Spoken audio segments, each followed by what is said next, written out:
I've posted a lot of videos on D100 Dungeon, and on all the videos that I posted, I got questions about whether I played 4 Against Darkness, and if I did, how they compared, and would I do a video on 4 Against Darkness. And I indicated basically that I had not played it. It wasn't that I had anything against it. I just hadn't played it. I had downloaded it quite some time ago, and in the current moment when I'm looking more deeply into my game closet for things to play that perhaps are sitting there unplayed, I came up with the fact that I had 4 Against Darkness and have had it indeed for quite some time, and I started to play it. And I really loved it. I didn't get too far. I will show you where I just got into a couple of rooms here. I met some zombies at the beginning, and I was playing a barbarian, a rogue, an elf, and a wizard. And without getting too far into it, I could see immediately the appeal and why it has been so successful and why so many people were asking me if I had played it, because it's definitely something that I would like. And then I thought to myself, well, what here is not so much missing, but what here is what I might want. And there are, as you know, many different modules or adventures published with the system, but I'm not in a position right now to get any of them because I'm saving the precious paper and ink that I have for work-related things. So I'm not going to print something, or I'm not going to purchase something that I need to print out. And as you know, I do not like to play games with a computer involved. The last thing, especially when it's a pen and paper game. So this is leaving me to my own devices, which probably would have happened anyway. And I decided that possibly what could work would be to bring in D100 Dungeon, because D100 Dungeon offers some things that 4 Against Darkness does not, and vice versa. So what this video is going to be, there's 2 parts to this video. The first is going to be just my casual discussion, vlog, whatever you want to call it, of what I'm doing as the backstory preparation, not backstory so much as like the GM preparation to put these 2 games together, or how I'm doing it, the decisions I'm making, and the questions that I still have. And then I will show you in the second part of the video will be the actual gameplay that I come up with. So if you're interested in the kind of behind the scenes decision-making thought process of how I put things together, you can watch starting soon. Otherwise, go to the timestamp where it says gameplay and you'll just see how this ends up playing out. Now, as I said, I initially felt that the 4 Against Darkness system was super easy in a great way, that it really kind of reminded me of Warhammer Quest in a sense, from a little bit mechanically, and also just the fact that the rules are so light, they really invite the imagination. It's very simple to get into. D100 Dungeon requires more prep, and it's almost a bit of a struggle in a sense, in a good way, but in a struggle in a sense to work your character up, even if you use the advanced character rules that come in later D100 Dungeon materials. You're still working really hard to build a character. Whereas with 4 Against Darkness, I got into it right away. Now, this is going to kind of end the comparison between the 2 systems, because that's not what this video is about. But this video is about actually taking the backbone of 4 Against Darkness, but bringing in some things from D100 Dungeon that I really like. And initially, what that was for me was the components of the mapping game for D100 Dungeon that I really love. And what I'm starting to do here is I looked to see the map tiles, the dungeon tiles here. I've divided them up into corridors and rooms. I'm going to be, at least my thought process is, I'm going to be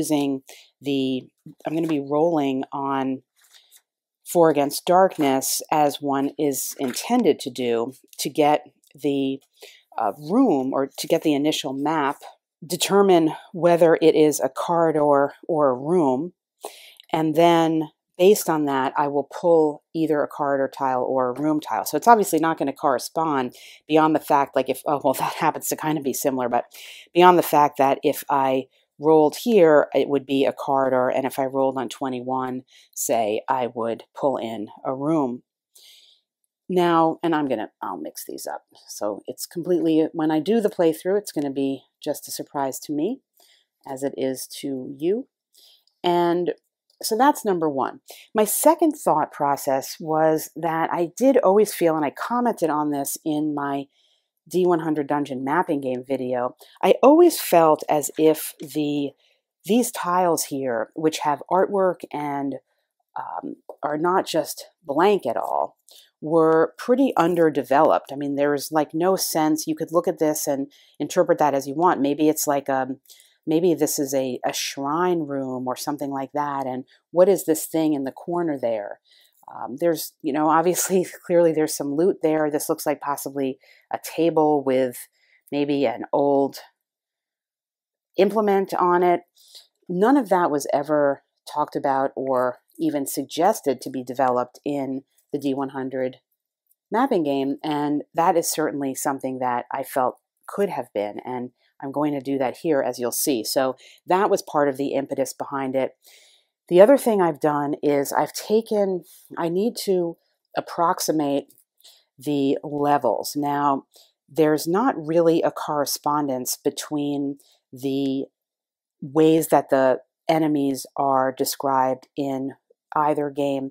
I think what I'm going to do is I've chosen up to 20, encounter number 20, and the corresponding tokens here. By the way, if you want to know how D100 Dungeon works, you could see all my videos on that. But when I go through the gameplay, I'll explain how I'm figuring out what to do.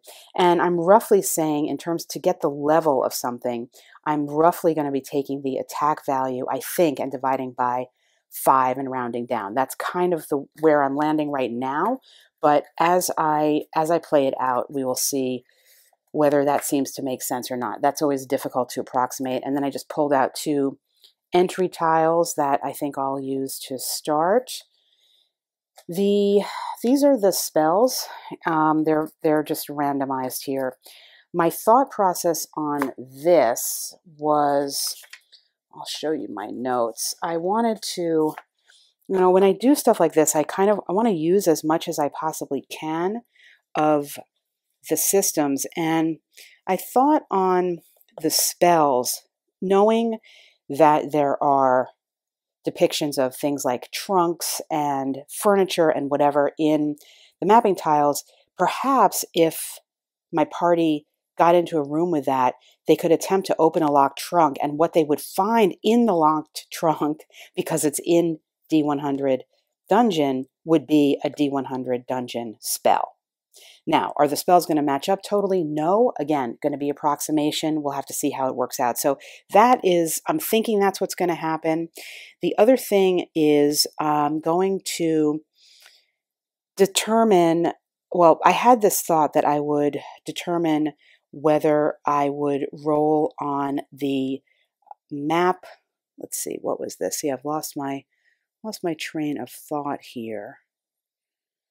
Well, I can't really remember what that was, to be totally honest with you. There are geomorphic features in D100 Dungeon represented by these tiles, and I'm going to come up with some system for rolling on them to pull those in, and then go to the D100 Dungeon book and read the description and see how that impacts my characters. Now, I initially, you could see here my notes, did I want it to be a D12, a D20, or a D10? I guess I kind of settled on 1 and 10 because the 10% chance seems pretty good. I would want to use some of those a little bit, but again, completely flexible and up in the air.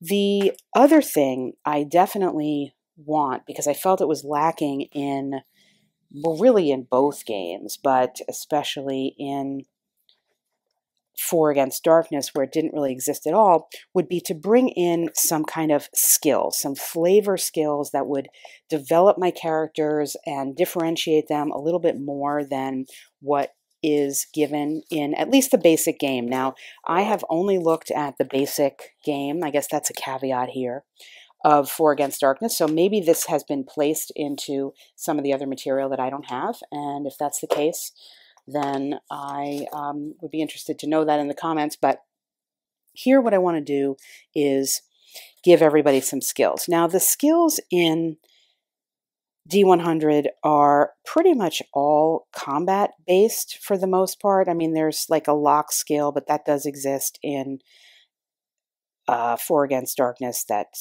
the rogue, I guess, or somebody has. So that led me to see, well, how am I going to develop my characters? I'm going to give my characters very stereotypic skills based on the type of character that they are. And I've also decided I'm going to stick with, so this is my original plan, or my original sheet for when I started playing just 4 Against Darkness. And then in blue, you can see as I sort of sketched out, well, if I want to give them some skills, say everybody has 3 skills, and the skill is going to allow you to add your level to a relevant test for whatever is being done. So for example, now the Barbarian is not going to have all of these things, but if we determine that he's going to have something like endurance, well, I have to figure out what does that mean in the game, and then when would he be using it, and he would add his level to that role, and then the rules would follow the 4 Against Darkness rules. So the rogue here, now for the rogue, I printed out this fan-made edition from BGG of other types of characters to play, and I love, so there's this Nightblade, which I'm going to use, a monk, a gnome, and a bard. I'm not going to use these 3. I love the idea of playing a gnome, but I'm going to stick I'm just going to do the Nightblade because it kind of adds something cool about stealth, but really is basically like a rogue, an advanced rogue, because I'm already tinkering with this so much. I want to stick as much as I can to the characters in 4 Against Darkness, but I think in the future I'm definitely going to try these out. They look pretty cool. Anyway, so my rogue is going to be a Nightblade rogue, but it's going to be a rogue, and the elf and the wizard will remain. And again, some more skills I'm just sketching out. I haven't decided yet what they're actually going to do or be. And I also, because of the way this system works with needing marching orders and things of that nature, I'm going to create cards for my characters. I think probably every character will end up having at least two cards, maybe more, rather than this static play sheet. I will have another sheet off to the side where I'll keep track of things, but I like the idea of a little bit more mobility and a sort of dynamic way of carrying things around in terms of my stats and remembering what they are. So that is where I am. Let's see, what else? Is there anything else to kind of tell you? Right. All right. So the next, or the other thing I was thinking about is the D100 tables. Which ones would be of relevance to use? And again, some will need translation, but the items, the needed items, the different ABC treasure tables, I'm going to give a percentage in greater chance of the lower level treasure table. And I decided to just make a D10 search thing in terms of what they find. And actually, this is reminding me, this is probably what this is in terms of searching. I'm going to roll for whether they find something from 4 AD or from D100. I think that's probably where that was. I did this a little while ago before I figured out I would probably try to do a video on it. And then the table K in one of the D100 books is this death kill that's in the Adventurer's Companion. And it's kind of cool because basically it tells you do a death blow to a monster, and it gives a little bit of flavor, like you hit it in the guts and guts are exploding everywhere, and it's kind of cool. So I am going to be using that when relevant within the exploding 6 rule of 4 Against Darkness, and I'll show you. I have marked it up here such that it is going to be a D100 roll. It was not so designated here because that's not how it works in D100. It's not a table really to roll on in that way, but I have marked it up, and it only goes to 96, but for the rest, I guess I'll figure it out if it happens, or maybe I'll just read something that seems appropriate, but just adds a little flavor, and I always thought this was kind of a cool table. So we'll be pulling that in, and I think that is as far as I have gotten. I'm starting to sketch out Aramil the elf, and thinking about what skills I might give him, and just from basic fantasy tropes, D&D, Palladium, whatever, just trying to fill out to make a character that is consistent with the typical fantasy tropes of that already pre-existing fantasy tropes, I should say, for this genre, and to further differentiate my party. Here's the basic card for Aramil, my elf, following the 4 AD rules: +1 attack, +1 attack or spell versus an orc, +1 defense from his light armor. He's got a sword that's a slashing weapon, and basically I chose that because the minis, I think I'm going to end up with this mini for my elf. I don't have a lot of mini options here, and this is obviously a sword, so we'll do that. But he's also got a bow, and I made a note to myself what this allows. I did print out these cheat sheet or whatever it is for 4 AD. So +1 level 2 attack rolls and spells. Oh, I didn't give him a spell yet. All right. And he's got 2d6 gold and 4 plus his level of life. Oh, 4 plus his level? I thought it was 3. Let's see. Oh, no. All right. I'm wrong. Okay, so he starts out with 5 life points, so we'll definitely need to make that correction for sure. And let me do this. And this will be my basic character card. And as I mentioned, obviously I'm going to have a separate sheet to keep track of things, but I just do want to have little cards because I feel like that's going to be helpful to me as I play. So that's his first card. And his second card is going to be what I'm going to show you what I do, just what his the gold he gets. And so he's got 2d6 of gold, and then what I decide to purchase with it. So we will do that roll here.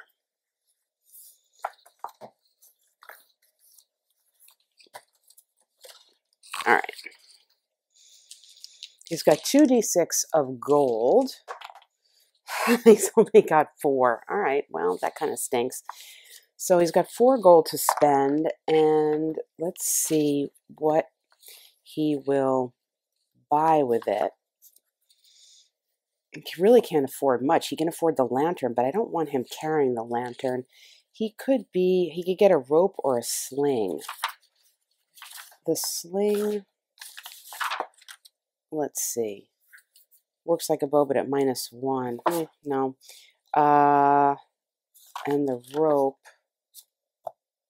yeah, we'll get a rope. Somebody's got to carry a rope because there is this thing you could tie up a defeated monster, and we will do that. So we're going to give him the rope, and then that's what he's going to spend his gold on.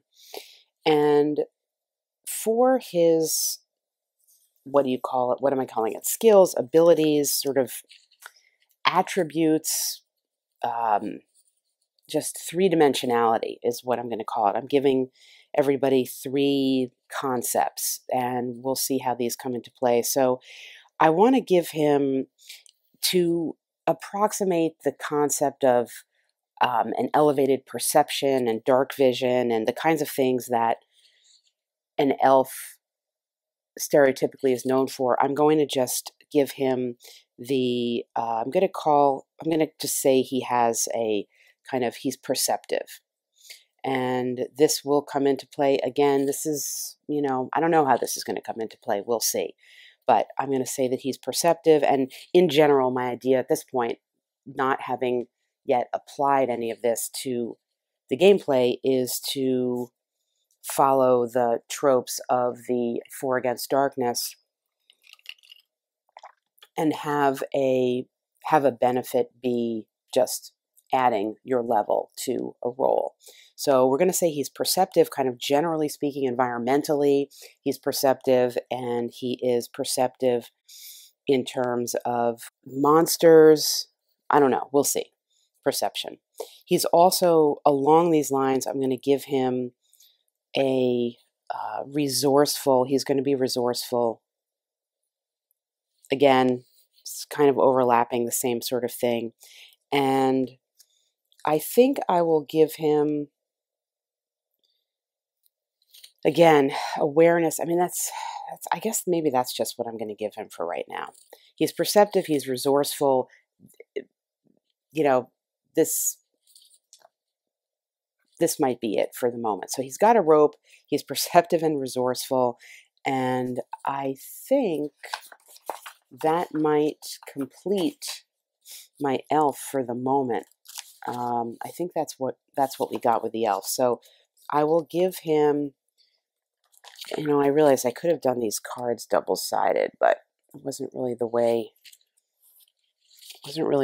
I was getting together my materials. Because again, you know, I'm looking into the depths of my game closet, and I found these sort of things that I liked, so I thought I could just sort of color code them. Anyway, so this is Aramil the elf right now. This little thing may change, but that's him. And next is, let's go back. Well, this is my original. Let me look at my original sheet. What did I say for the elf? Deduction, perception, alertness, diplomat. I wrote lantern question mark, but I don't think I want to give him that. In my original game, I gave him the sleep spell. I guess that's what I am missing here, is the spell that he has as a level 1. So let's find that and see. Well, I'll give him the sleep spell also here. So his spell, so his item is a rope, and his spell is sleep. Okay. And now I think the elf is complete. And maybe I'll pick up perceptive, resourceful. What did I say? Well, we'll say he's alert.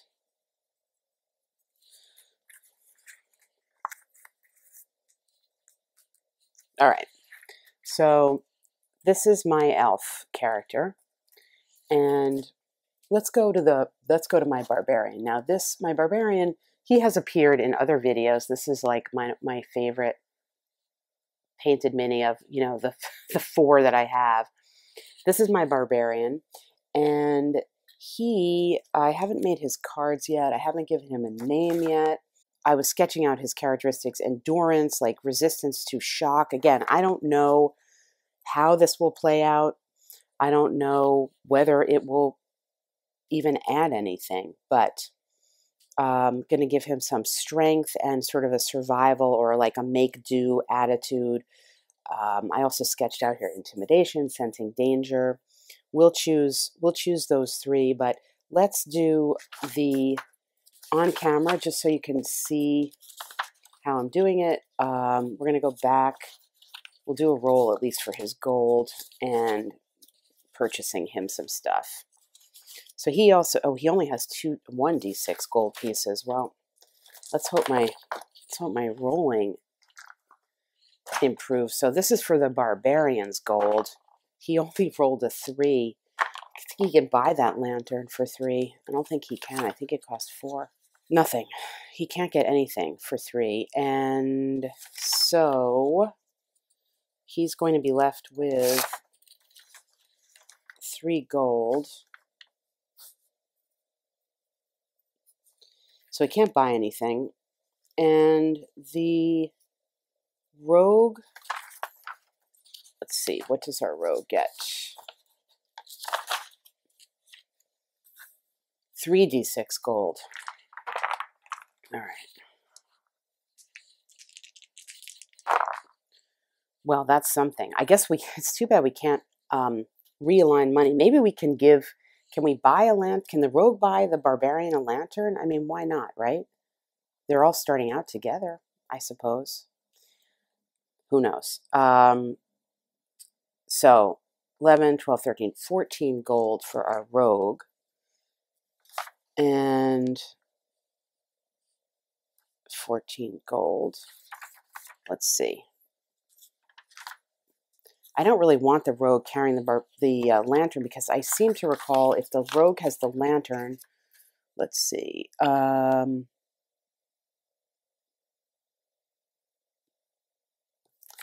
Someone had a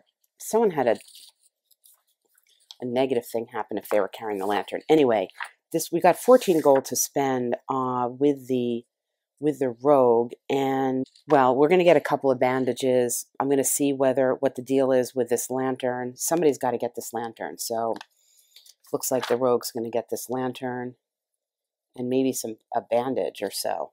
There's not really a whole lot else we can do. And then the wizard, what's the wizard get? 4d6 gold. All right.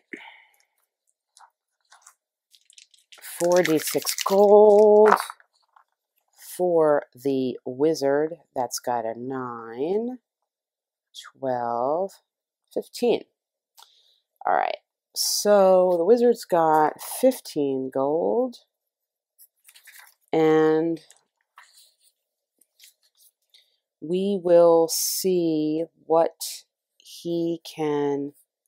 makes sense for him to get with that. Well, we'll give it a look, and we'll make our purchases. And a few other points here about what I'm going to be bringing in.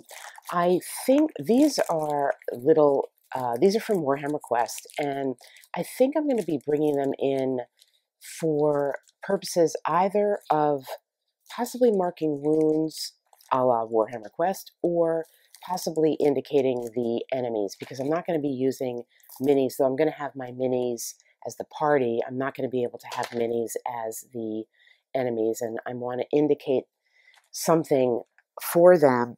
The other possibility, I mean, I like the nod to Warhammer Quest using this, because this, as I said, is reminiscent of it in some way for me. But actually, I'm thinking I did a video on deck box dungeon, and I'm realizing that the dice in there that are already meant to indicate ranged enemies and melee combat enemies, they might be a better bet. I don't have access to that right now, but I'm going to get that out, and possibly we'll be using that. And I'm also going to be bringing in some actual dungeon tiles. Now we'll see how this can work.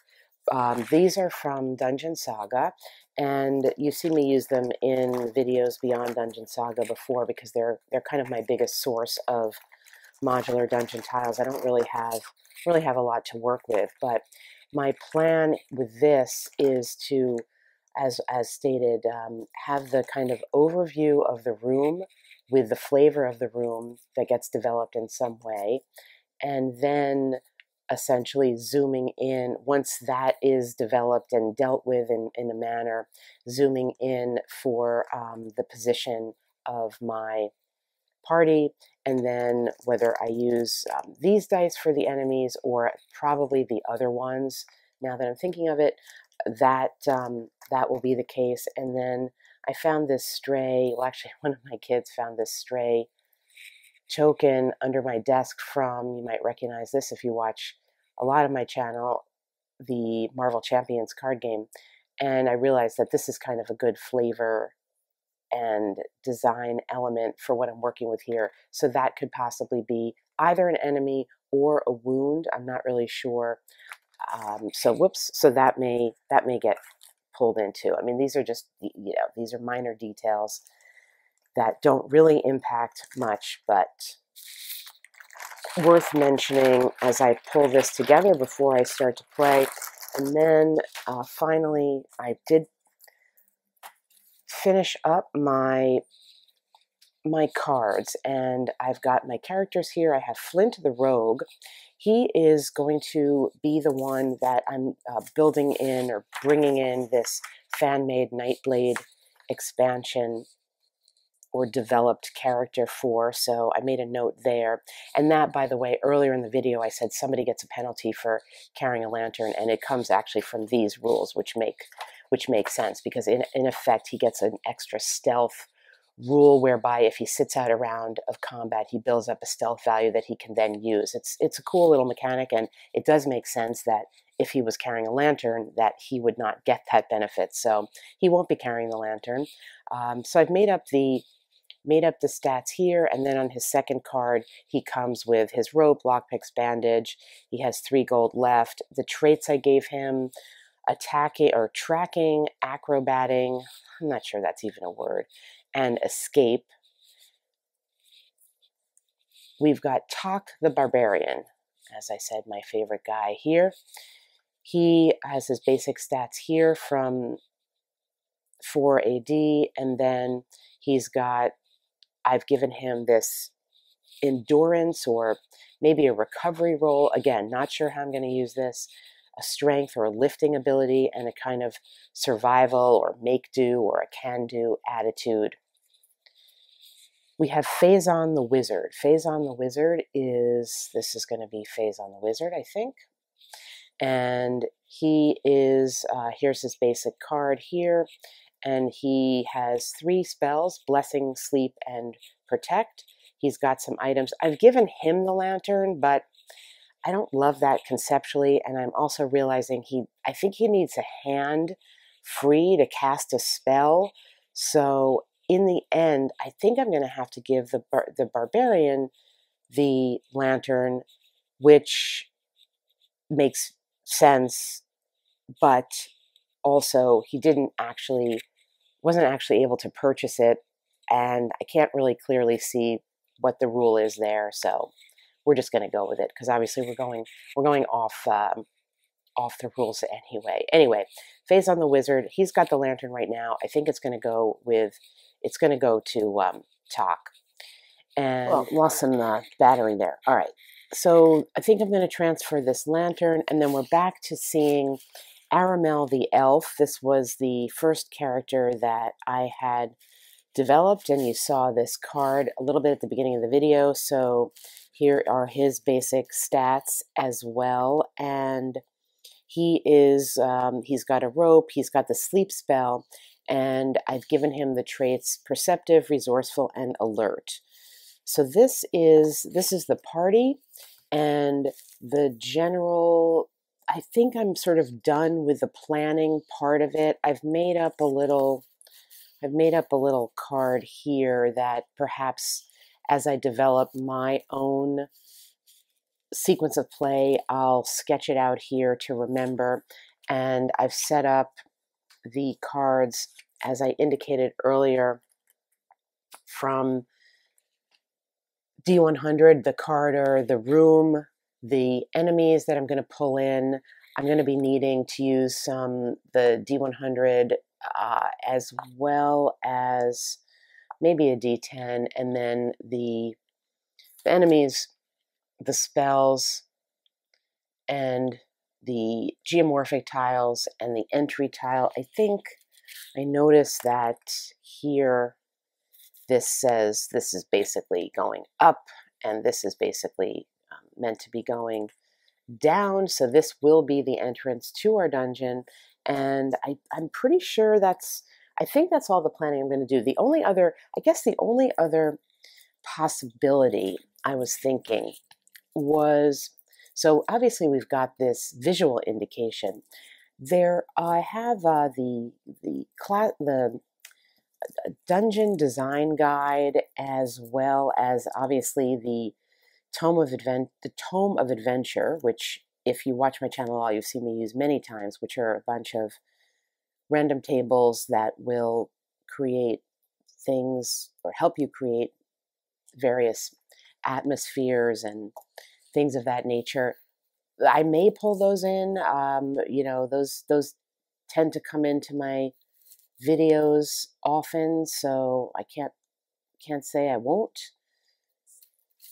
But I think in terms of the planning, that's basically where I'm going to go with it. And this playthrough that I'm going to start to do in a minute will be the first time I'm trying to put this all together. So it will likely have some changes perhaps throughout, or inconsistencies as we move forward, but that's kind of how things go. I mean, when when you're doing these tinkerings, as I call them, part of the gameplay is just working that out, because you're not only, I mean, with the solo RPG stuff and with this kind of stuff, which isn't really, I mean, it's sort of solo RPG, but it's almost as much designing variants on games as anything else.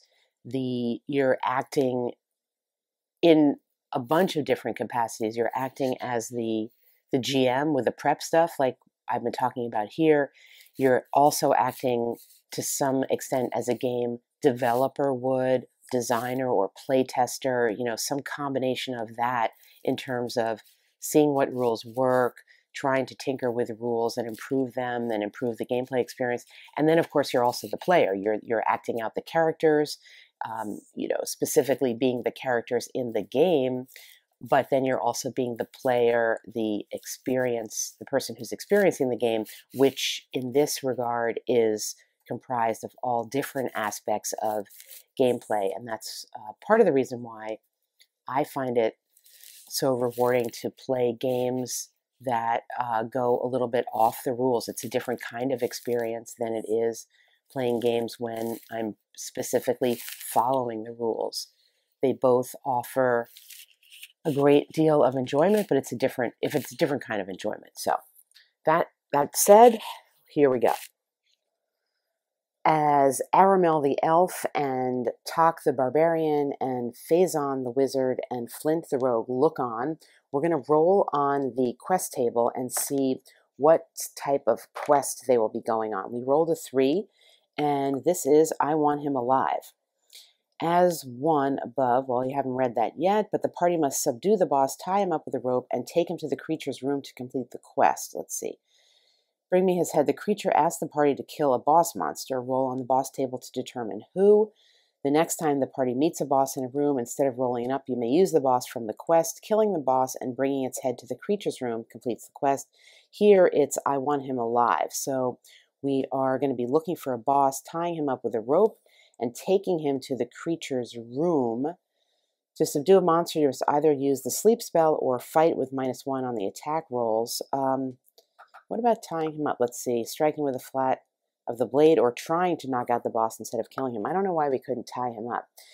All right. It's a little bit vague here because we don't know where we are supposed to be. Where's the creature's room? We're looking for the boss. We're not trying to kill him. We're trying to bring him somewhere. And let's roll, let's see, roll on the boss table to determine who. All right, well, we'll do that. And we're going to see in this playthrough a little bit of the challenge with the rules here, because it's not the final boss 43, not necessarily wonderfully laid out. And we're going to see what type of boss we need to subdue and bring to our creature's room. We rolled a 1. It is a mummy. A level 5 undead, 4 life points, 2 attacks, treasure +2. Any character killed by a mummy becomes another mummy. That makes sense and must be fought for by the party. Mummies are attacked at +2 by the fireball spell. Well, right now we don't have that. Mummies never test morale. Reactions always fight. All right, so the mummy is going to be our boss, and I don't have any kind of mummy miniature. I've got off to the side, I've got this guy right here. That's mummy related, and then I've got this guy right here. These are obviously not mummies, so I don't know if those will come into play or not. We're going to be fighting a mummy, so maybe we're in a tomb, but it's going to be nevertheless dungeon-esque under the tomb. And now I think we will set out. So I had said previously, I had indicated that we were going to be sort of stepping down into the dungeon here, but I realized that I am actually going to begin by rolling on the entryway,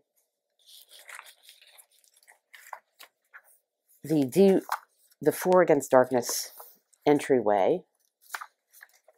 So we'll do that and reposition a little bit to do so.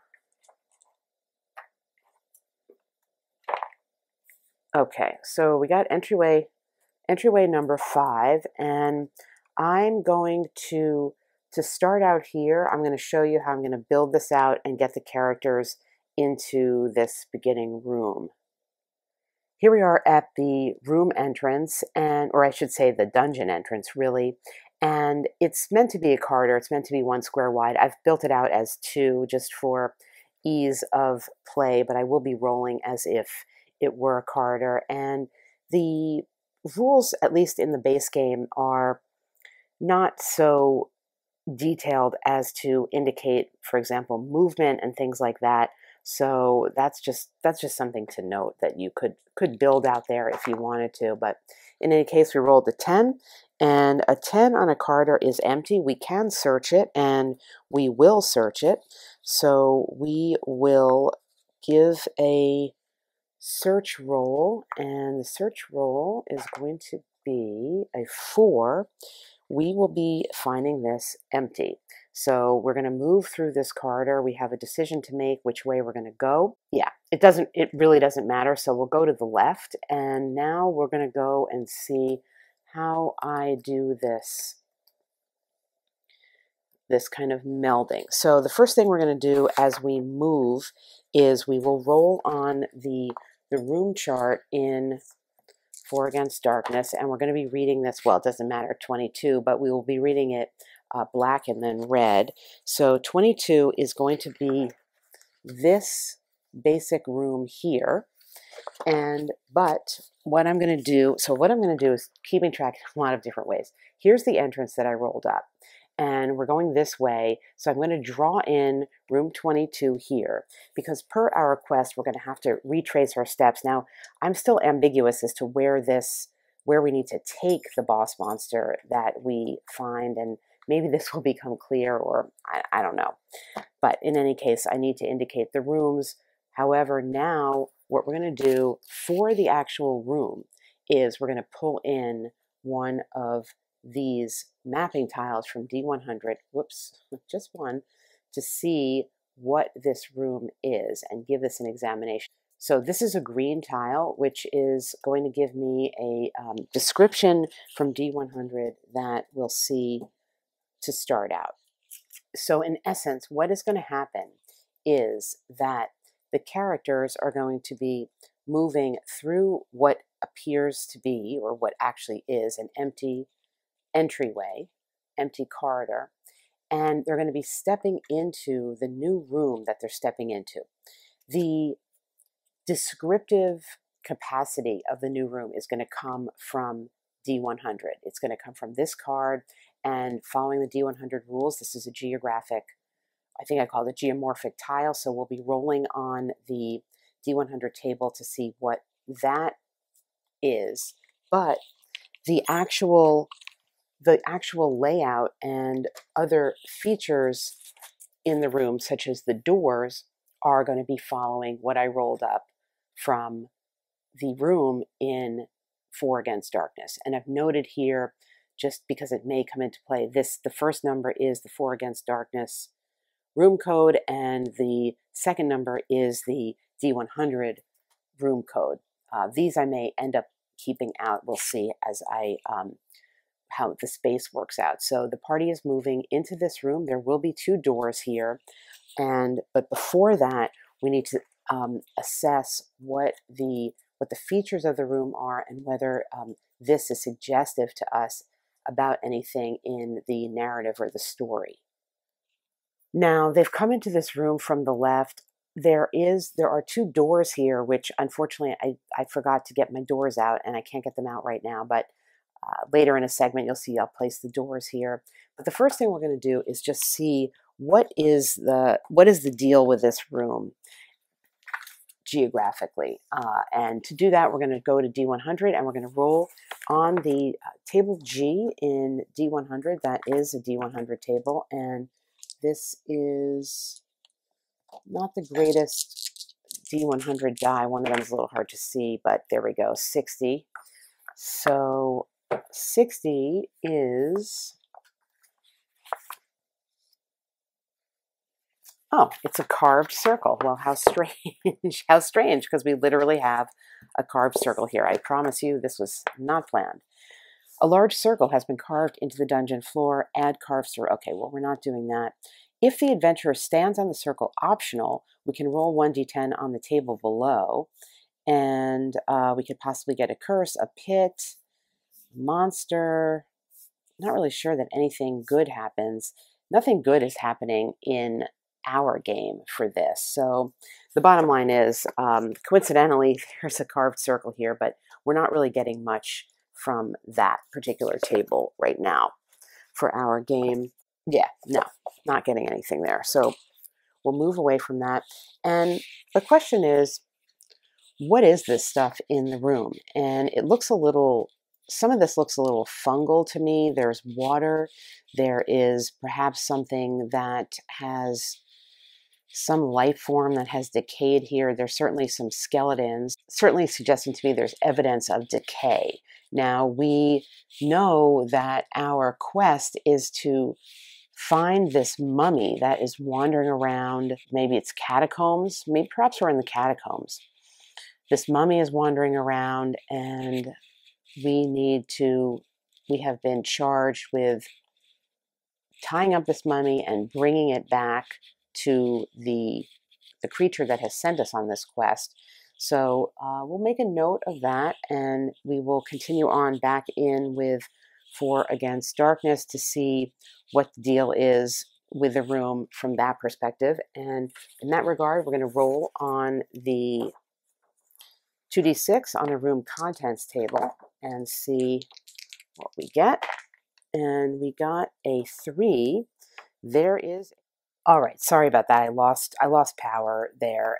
In any case, we walk in this room, we're going into the room, and there is a trap here. And our marching order, as you can see, is we've got the Barbarian and the Rogue, and then we have the Elf and the Wizard. And the Rogue, being first, is going to have an opportunity to detect and disarm the trap before it can attack. Now, I don't know whether I need to roll on the trap table first to see what kind of a trap it is. I mean, I guess I do. So we will we'll give a roll on the trap table and see, first of all, what kind of a trap this is. Let me find the trap table. All right. It is 4. This is a bear trap. Level 4 hits the character leading the marching order. So that's going to be, well, either the Barbarian or the Rogue. But we're going to see if this Rogue can disarm this trap before it actually attacks. So he's going to roll a d6 and add his level. And let's see, does he have anything else? Well, that's pretty much the rule. So let's see if this Rogue can detect the trap. 4, 5, what level trap was it? It was a level 4. All right. So he does actually notice the trap and disarms it, and he warns the rest of the party just in time. So we kind of escaped that trap there. And now we can look around the rest of the room if we want to do a further search in the room, which why not? I think we'll do that. We're going to roll on the search table and see if there's anything further in this room. We rolled a 1, so there is a wandering monster. All right, so we're going to encounter our first wandering monster, and we'll need to roll on the wandering monster table, and we will give that a roll. Whoops, do that again.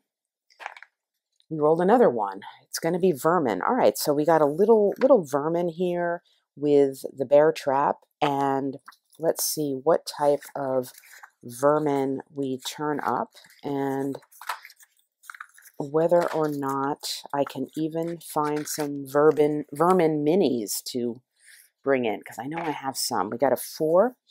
D6 giant centipedes. Well, I don't have that. Level 3, no treasure. Any character wounded by a giant centipede must save versus level 2 poison or lose 1 additional life. And it has some reactions. Let's see, first of all, how many D6 of them. 2 giant centipedes are lurking around this room here, 2 giant level 3 centipedes, and we can see what their reaction is if we want. And I'm going to give this some thought and charge up the old camera and come back with perhaps some combat.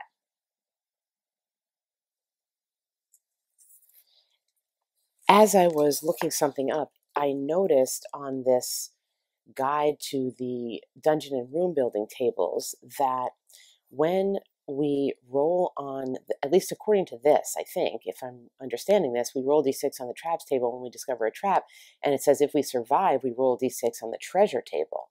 Now, does that mean if we disarm the trap or if we experience the trap and survive? It's maybe unclear. I don't know. I never did that. I never rolled on the treasure table. I'm not going to now, but that's a question I have just for the comments if anyone knows, because the trap rules itself in terms of disarming them don't say anything about rolling on the treasure table. And then when you look up the individual traps, when it discusses what the traps are, it also doesn't say anything about surviving them and getting treasure after that. So just a little curious about that as a side note. And the other thing I wanted to point out as I reposition here is that I never really figured out how I was going to pull in this D100 dungeon material with the enemies, for example, or a room search. So I'll just show you now. Let's say we decide we dispense with those vermin pretty quickly. It was just they were sort of scurrying around. It wasn't much. I want to investigate further, and I want to investigate into D100. So I have these tokens here, and I'm just going to randomly pull one token in, which is going to be E17, and we will see these are double-sided enemy cards, but we'll just go with whatever, and they're in order here. So what we pull in is this one. That's not 17. Oh, a succubus. That's that does not look good. Now, my rough estimation is that I would divide the attack value of this D100 by 10 to get the level of the enemy into 4AD. So this would be a level 4 succubus, and it has a +1 damage, so it's going to do extra damage. It'll do 2 damage per wound or per effective attack. And it has some monster abilities. It can fly and it has dark magic. Now, well, we'll just look right at the cheat sheet here. So dark magic in D100 gives this spellcaster some pretty nasty spells that they could roll on. They could increase their own health, in effect. They could increase their own defense. They could increase the damage that they do. They can target adventurers to drain life from them when they themselves are injured, or they can throw a death bolt out at an adventurer. So that's pretty bad because it's going to be, no matter what, the dark magic is going to be bad. And the other thing is that it's flying around, and it is going to, in the D100, it is going to cause the adventurers to make it basically harder to hit, except if you're using a ranged weapon. So all of these things, all of these things are pretty easy to translate into our situation here. I don't have a mini for that succubus, but this is adding a bit of flavor, and we could attempt to demonstrate that combat here. I do have this dragon rider here, not quite the same thing, but let me roll up and just see what kind of dark magic this succubus is flying around with here. This is going to be a pretty tough enemy to encounter in our second room, but why not? Evil touch.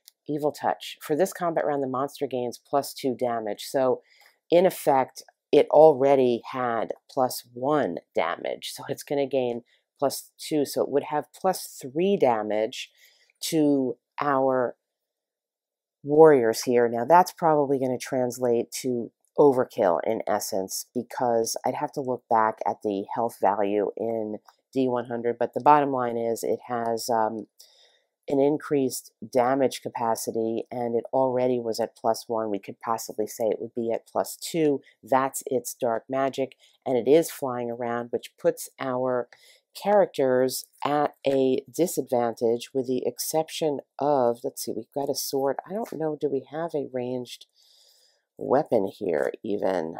I'm not sure that we do. We do not. Nobody actually is carrying a ranged weapon here. We've got the wizard, so we're dealing with this level 4 monster, and we have the wizard who's got his sleep spell that he could attempt to cast on it. That's a possibility. And the rest are going to be at a disadvantage, and how that would translate perhaps is saying that the modifier would come off. Any positive modifier would come off. So if, for example, Talk was going to go after him with his big axe that, flailing it around as something is flying, he is not going to get to add his level. So it's going to be a straight D6 roll, and it's a level 4.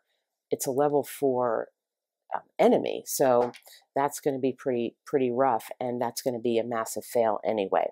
So they would be, fairly overwhelmed. We could have our rogue here hiding out, sitting out a combat round potentially to build up the stealth value to somehow sneak up on this flying thing and add some bonuses to the roll that would mitigate the penalty for trying to deal with this flying succubus. That's a possibility. But let's see. Maybe we will have an attempt by the wizard simply to cast a magic spell, because this does kind of seem like a situation where clearly we have the need of magic. We have to call upon our wizard to cast his sleep spell at this flying, taunting succubus that is in this room, and he's going to roll plus his level, and he does it. He gets a 3 + 1 is 4, and he is successful in casting a spell upon the succubus that causes it to sleep, and thereby the party is able to escape, I guess. I mean, I don't think that, well, let's see. Actually, I think a sleep spell, let's see, monsters put to sleep count as slain. So we are going to count that as slain, and we will therefore get some rewards. Now, I'm going to go to the kill value here for D100 is the Part 4 table, or an item or a weapon. And I think I need to look back at my notes, which I will do in a moment, but I think we determined at the beginning of this video that I would be counting those tables. Let's see. Yes, I was going to use the items table for sure. So I will, I'm going to roll on the items table. Let's see what we get for this from the D100. We'll give that a look. And so with the succubus is asleep, we're about to get out of this room, but we're going to search the sleeping body of this succubus and see what we get. 74. The succubus is going to yield some food. Well, whatever, not so great. Doesn't really come into play in this game of 4 AD, but such as it is. So we got some food for that. We chose to roll on that table, and we will now depart the room. Now we are going to count this as a slain monster. It's really more like a boss kind of monster. I'll have to think about that in terms of count. It's certainly going to count for some experience. I'll have to think about how I will translate that, but we'll put this card back here, and we will take out the, we'll leave out this enemy 17 chit, so we don't pull it again. We'll leave that out there, and then we will continue on with exploration. There's one more thing we can actually do here if we want to, going back to what I had originally been developing and talking about at the beginning of the video with the traits and pulling in more material from D100. The wizard here, we'll recall, has the knowledge trait, and he is a scholar. He's a magical scholar, and based upon that, he could potentially use that ability to try to extract from the succubus a magical spell. We have the spells here from D100, and perhaps he will do that. He will attempt to give a roll and come up with the succubus's level here, adding his own level to this effort to see whether he can do that. And indeed he does. He rolls a 5, so he is able to approach the sleeping enemy and work his magical knowledge and scholarly knowledge to extract a spell. And this is just a random stack from D100, and we'll just randomly pull out something, whatever he gets, and see how it might translate into his own spell book. And he gets it's a combat spell. It's called Clumsy, and what it does is it will impact when cast during combat, it will impact the enemy such that he has a more difficult, or he is in the context of D100, so he's going to be easier to attack. And the way this would translate here is it would perhaps for one round of combat or for the combat strip the monster of some modifier that he gets. So we're going to pick this up and add this to our inventory. And now you may recall, when looking back to 4AD, we are in this room here with these two doors that I have not yet positioned that need to go basically here, and we need to deal with them. I keep forgetting to get the doors out. I need to do that. But noticing that this video has gone quite long already, I want to stop it here, I think, and just talk a little bit about putting these two systems together. And the advantage, I think, to 4AD is that, at least for me, it was very easy to get into. You can basically start creating characters right away and get the action going, whereas in the D100, part of the game is to build up your character. And even if you use the Adventurer's Companion expansion or other material in D100, which allows you to do a quote-unquote quick build of a character, even that takes a while. But that is part of the game, traveling through as a lone character and having adventures and experiences and slaying monsters on your own and getting the benefits of that. That's part of that game. So the game systems are pretty different in that regard. And I said at the beginning of the video that I was not going to be, this is not a sort of comparison video between the two systems. I think they're both great, and they both have a place in my gaming repertoire for this type of game. But putting them together, as I have done, I think is perhaps for me the sweet spot at this point, because the ease of moving through the dungeon, the ease of the party of 4 characters, because the character builds are so simple and basic, I don't think it's a lot to manage 4 of them. I did enjoy making these cards for myself in terms of just having the 4 characters, but I think just using a play sheet, it's pretty easy to do that as well. I also liked adding in the benefits of the traits and the capacity to use the trait, as I just showed how you could do it. You could say, again, this is way off the 4AD game, and it's a hack. It's putting these two things together in a way to create more experiences. And the same thing goes for using the the mapping tiles to have the suggest the contents and bring into the game some kind of a narrative. I mean, we didn't get far enough here to really develop my narrative of the mummy and whatever was going on with that, but you could see, if you watched the earlier portion of the video with the first room, you could see potentially where I was going there. Well, actually, I think it's still this room, the first room, such a long video, where I could be going there narratively. So the flexibility of the system, the porous nature, in a way, of the 4AD system allows for that. It allows it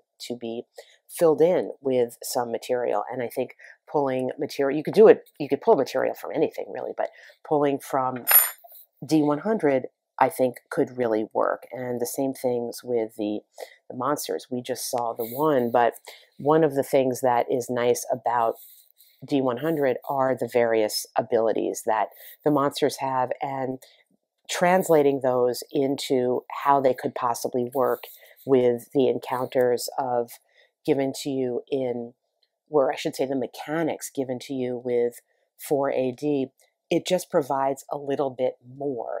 It adds a level of depth. I'm not going to say complexity per se, although I guess you could call it that, but just a level of depth really to the gameplay that for me is pleasing and not overwhelming, and still retains the light nature of the game system, which I think is what is intended.